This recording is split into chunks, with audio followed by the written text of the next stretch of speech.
Live from downtown Detroit, Local 4 News at 5 starts now.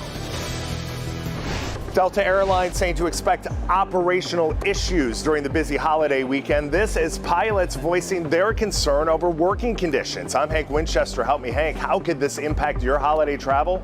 We're live tonight. History in Washington. Pleased to welcome Justice Jackson to the court and to our common calling. Ketanji Brown Jackson becomes the first black woman to serve on the Supreme Court. Strike 3 for Joelle Jones. Guilty, Your Honor. The Inkster state rep gets jail time for taking a drink.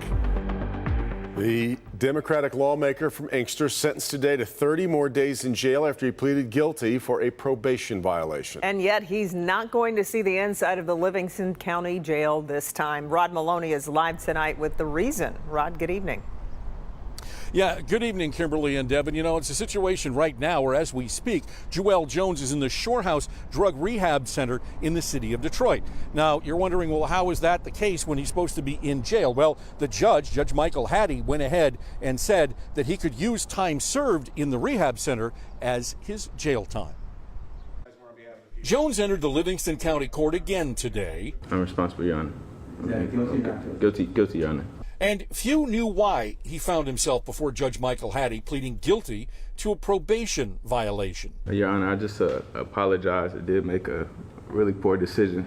He'd consumed alcohol on May 21st of this year, a violation of the 2-year probation he received as his sentence after a plea deal for his infamous I-96 traffic stop in 2021. He said his grandmother had passed away that day, and he tested positive the next. Explanation, but not much of an excuse, you know, for the reason why I did take a drink. And so I do appreciate the treatment I've been in. I've been having a great time, learned a lot. Not only about the program, but also about myself. So just looking to put this behind me and move forward. I think he's a disgrace to the city of Inkster. In Inkster today, we look to hear from residents that Jones represents for reaction. Well, I hate to see a young man like him holding that position and getting that kind of trouble. Even when he went through the trial period of what he was doing, but I thought that would straighten him out. Judge Hattie ordered Jones to send letters to the 2 arresting police officers he tussled with last year, saying he wanted Jones to write, quote, "I'm sorry for being an idiot on the side of the road," end quote. Hattie also telling Jones, quote, "You have a lot of gifts and you should use them," end quote. Inkster resident LaSalle Dent telling Jones, You need to resign as our representative, and you need to be held accountable for your actions. So Jones is expected to stay in Shore House until next Thursday. That's July 7th. He's expected to send those letters in the next week to those police officers. He told us outside the courtroom afterward that he was grateful to the judge for essentially sparing him more jail time. Back to you. Rod, that one resident who thinks that Jones should resign brings up an interesting point. Where does the representative stand with his job in Lansing at this point?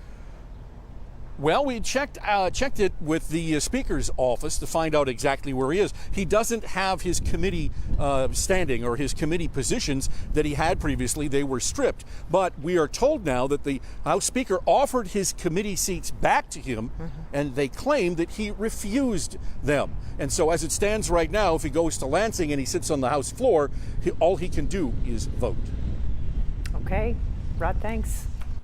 Well, Detroit police are investigating 2 separate deadly shootings in the span of about 10 hours. First happened on the west side before 3 o'clock this morning. 3 teenagers shot, a 17-year-old killed. Then this afternoon on the east side, a woman found shot to death in her car. Grant Herms following a rash of gun violence tonight, and you get the sense of the trend perhaps that we're seeing this summer from Detroit police, right, Grant? Yeah, well, Devin, Kimberly, today it was violent with those 2 shootings, those 3 teenagers hurt off of Fullerton. But overall, violent crime and fatalities trending down, putting Detroit in a different class of major cities across the country. My daughter could have been in there. My grandson could have been in there. And they were senseless. A day of violence in Detroit. 3 teenage boys shot overnight off Fullerton. A 17-year-old killed.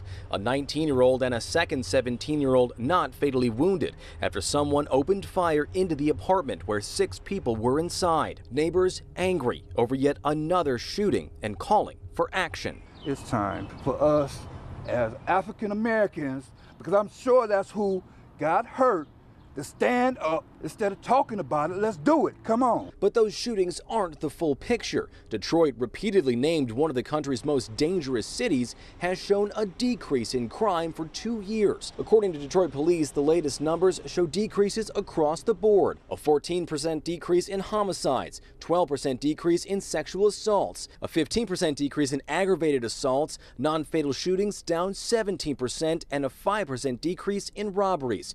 Overall, violent crime in the city of Detroit down 14%. Detroit Police Chief James White talking about those numbers during his press conference this afternoon. That tells us, yes, your strategies are working, but it's not just us, it's the community. And I will say that. You can't do this work without community support.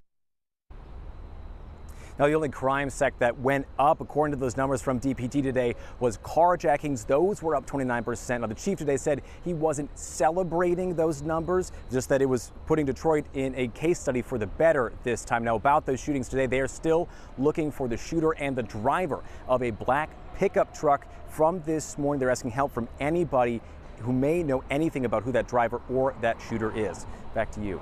And Grant, there's also some good news when it comes to solving murders, apparently, in the city. That comes from the FBI. Yes, they're talking about a 60% clearance rate from DPD in a time when nationally murder clearances have dropped by 50% and down to 50%. Now, if you ask DPD reportedly, they'll tell you that it is 90%, but either of those numbers above the national average right now here in the city of Detroit. Yeah, back to you. That is good. All right, Grant.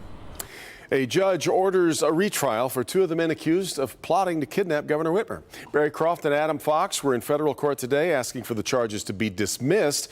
Jurors, of course, failed to reach a verdict. A mistrial was declared back in April. Defense attorneys argued there's insufficient evidence to convict the defendants. The judge says he wants to start a new trial, and he wants to do that as soon as possible. Now to a historic first on the Supreme Court. Today, Ketanji Brown Jackson was sworn in as the first black female justice and the first former public defender to serve on the Supreme Court. Bree Jackson is following that story, which comes as the High Court released several consequential decisions.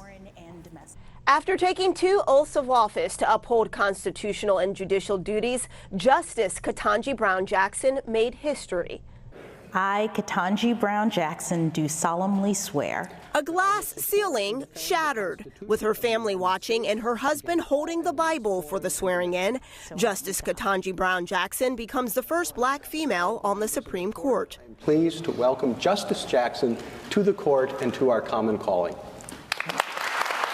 Jackson once served as a clerk for Justice Stephen Breyer. He's officially stepped down after serving nearly 3 decades on the High Court.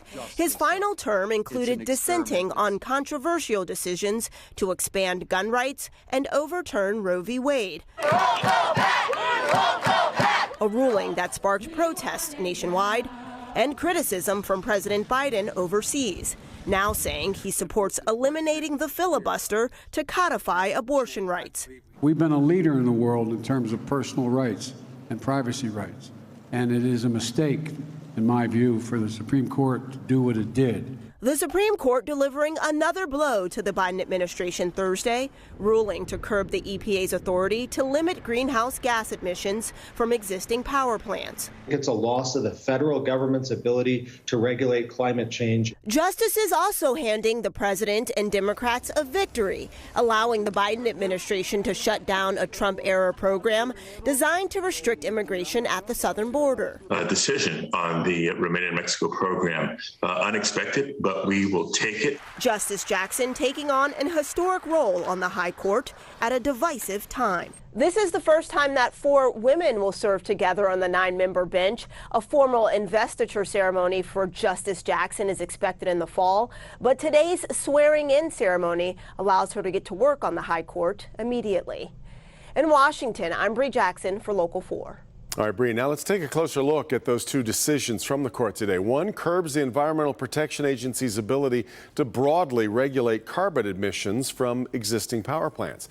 The court also gave President Biden approval to end the Remain in Mexico immigration policy that originated under the Trump administration. And the court refused to take up a case challenging a COVID-19 vaccine requirement for healthcare workers in New York that does not include exemptions for religious reasons. Well, late yesterday, the first probable Michigan case of monkeypox was reported by the Michigan Department of Health in an Oakland County resident. There was very limited information released other than to say that the individual is currently isolating and does not pose a risk to the public. Our Dr. Frank McGeorge joins us live with what people need to know about this virus. Doc? Yeah, Kim, as of yesterday, not counting the Michigan case, which has yet to be confirmed by the CDC, there have been 351 cases of monkeypox confirmed in 27 states. Now, most states only have a single case, but New York and California have identified 72 and 80 cases respectively. So the real question is, now that there's a case in Michigan, what is the average risk? I think it would be risky to classify it as low, medium, or high. Given the numbers, I would not say right now at this particular point that it is a, quote, high risk. But the numbers may increase, which means we've just got to be careful and pay attention. Local experts agree. Everybody's worried this will be the next thing, right? COVID started out as a few cases, and whatnot. But this is different. It doesn't spread the same way. It's not nearly as contagious. Dr. Matthew Sims, medical director of infectious disease research for Beaumont Health, says the primary mode of spread is contact. Contact with the lesions that you can get, the rash, or occasionally if they have lesions in the mouth, it can spread through large respiratory secretions that only travel a short distance. He notes, so far, most cases have spread through a particular type of contact. This is still contact. It just happens to be contact during sex. And it's primarily been with men who have sex with men. The U.S. plans to distribute nearly 300,000 monkeypox vaccine doses. The CDC is prioritizing initial access to the vaccine to communities with the highest number of cases and people who have been in close contact with someone who has been diagnosed with the virus. Now, big picture, although monkeypox has largely spread in a population of men who are intimate with other men, some of those same men are also intimate with women. And so this should not be considered a sexually transmitted disease that's only spread through certain types of contact. Anyone concerned about possible exposure should contact their local health department. Yeah. Well, Dr. McGeorge, aside from the rash that we've all seen the pictures of, are there any other symptoms that people should know about? Well, it takes about 1 to 2 weeks to become symptomatic, and many of the initial symptoms are fairly generic: fever, body aches, fatigue, and so on. But there's also notable lymph node swelling, and this can happen with other infections too, but it is more common and consistent with monkeypox. So the combination of swollen nodes and even a localized rash can really be a big tip-off. Yeah. Okay. Dr. McGeorge, thanks. We've got a lot more to come on this Thursday. Let's check in with Paul Gross. And we have a lot more weather to talk about. It's a scorcher out there, 87 right now in Ann Arbor, but fortunately we've been saved by these dew points in the 50s. That's dry air and this nice breeze from the south-southwest. But we have a cold front approaching, and that means relief from the heat, and it also means a rain chance tomorrow. We'll break it all down for you straight ahead. All right, Paul, and I'm going to sit down one-on-one with Danny Fenster. New at 5, how he remained hopeful while locked up in a prison in Myanmar. Hank.